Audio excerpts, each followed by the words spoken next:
সকল এভিডেন্স এখন প্রত্যেকের হাতে, সবাই দেখেছে কি হয়েছে। অতএব এভিডেন্স গুলো এতটাই তাজা, এটার তদন্ত শুধু সময়ের ব্যাপার। যে ৭১ সালের সংগঠিত অপরাধের বিচার প্রক্রিয়া শুরু হয়েছিল ৪০ বছর পর, আর ২৪-এর গণহত্যার বিচার প্রক্রিয়া শুরু হচ্ছে মাত্র ২৫ দিন পর।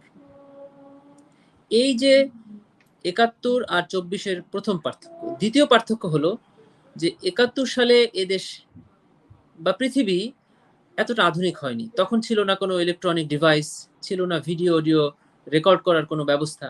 খুব সামান্য কিছু ডকুমেন্টারি এভিডেন্স তখন ছিল। তারপরেও তদন্ত শুরু হয়েছে ৪০ বছর পর। আর এখন এই পৃথিবী তথ্য প্রযুক্তিতে অনেক দূর এগিয়ে গিয়েছে।